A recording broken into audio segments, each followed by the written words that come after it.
بسم اللہ الرحمن الرحیم۔ محترم ناظرین، ہم کافی عرصے کے بعد آپ کے سامنے آئے اور وہی درس و تدریس کا سلسلہ جو ابتدائی بنیادی تعلیم ہوتی ہے طفل مکتب کے لیے، اس کے سلسلے کو آگے جاری کرنے کے لیے ہم کافی عرصے کے بعد یہاں آپ کے سامنے آئے ہیں۔ تو ہمارا جو سبق چھٹا ہوا تھا وہ تھا کھڑا زبر، کھڑی زیر اور الٹا پیش۔ تو اس کو کس طرح پڑھتے ہیں، کس طرح اس کو پڑھنا چاہیے اور کیسا پڑھنا چاہیے، وہ ہم آپ کو بتلا رہے ہیں۔ بسم اللہ الرحمن الرحیم۔ سب سے پہلے سبق میں پیج نمبر 48 سے سبق شروع ہوگا نیچے سے، اور وہاں سے 49 تک، 48 سے 49 تک کے یہ پورا سبق رہے گا۔ اس میں بتلا رہے ہیں ہم کھڑا زبر اس طرح لکھا جائے گا، کھڑا زیر اور الٹا پیش کو ایک الف کے برابر کھینچ کر پڑھے۔ پھر اسی میں 3 سبق آئیں گے، یعنی یہ اس کے ہیڈنگ رہے گی، کھڑا زبر، کھڑی زیر اور الٹا پیش۔ اس میں 3 سبق بتائیں گے۔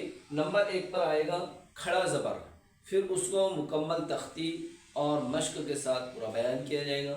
نمبر 2 پر بیان کیا جائے گا کھڑی زیر، سبق نمبر 2 آئے گا، اور سبق نمبر 3 میں الٹا پیش، اس کا سبق اور اس کی مشق آئے گی۔ تو آج ہم آپ کو ایک سبق یہاں پڑھا رہے ہیں۔ سبق نمبر 1، کھڑا زبر۔ کھڑا زبر الف مدہ کے برابر ہوتا ہے، جیسے با، با الف زبر با۔ جس طرح الف مدہ کو ایک الف کے برابر کھینچ کر پڑھیں گے، ایسے ہی سیم برابر اس کو کھڑا زبر کو الف مدہ کے برابر کھینچ کر پڑھیں گے۔ یہ ہو گیا۔ اب جتنے بھی مقامات پر قرآن کریم میں آیت کے بیچ میں ہوں، قاعدے میں ہوں، کہیں بھی عربی لینگویج کے اندر، عربی جملوں کے اندر کھڑا زبر آئے گا تو اس کو ایک الف کے برابر کھینچ کر پڑھنا پڑے گا۔ جیسے یہاں انہوں نے انفرادی طور پر الگ الگ الفابیٹ حروف تہجی کی تختی دی اور اس پر بتائے ہیں کہ جہاں بھی، چاہے وہ الف سے لے کر یا تک کے کسی بھی حرف پر کھڑا زبر آئے گا تو ہر ایک حرف کھینچ کر ہی پڑھا جائے گا، وہ چاہے کسی بھی حرف کے اوپر آئے۔ اب ہم سمجھ رہے ہیں، اس کو پڑھیں گے حمزہ کھڑا زبر آ، با کھڑا زبر با، تا کھڑا زبر تا، ثا کھڑا زبر ثا۔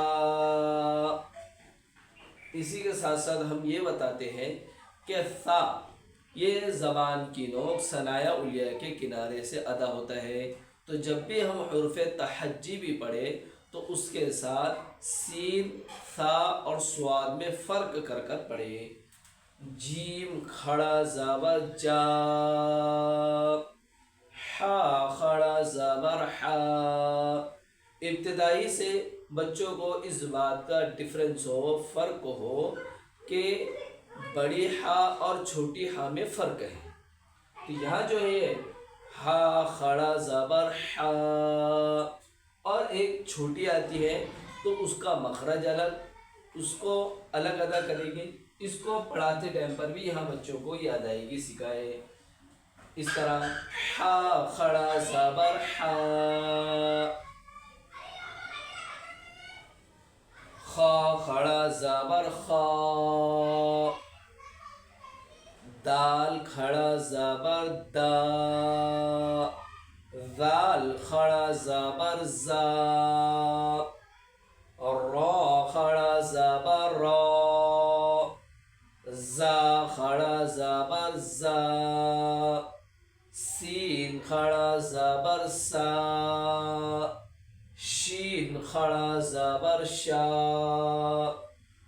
صاد کھڑا زبر صا، ضاد کھڑا زبر ضا، طا کھڑا زبر طا۔ اس تا میں 2 نقطے والی تا اور اس تا میں فرق ہے۔ یہ تا بڑی کہلاتی ہے اور یہ تا چھوٹی کہلاتی ہے۔ تو اس تا کو تا کھڑا زبر تا، اور اس کو یہ حروف مستعلیہ میں سے رہے گی، وہ آپ کو بہت آگے کا سبق ہے، لیکن بس اتنا یہاں سمجھ لیے بیسک کے طور پر کہ یہ بڑا تو ہے، اس کو منہ بھر کر پڑھیں گے. تو خڑا زبر تو، ظا خڑا زبر ظا، عین خڑا زبر عا، غین خڑا زبر غا،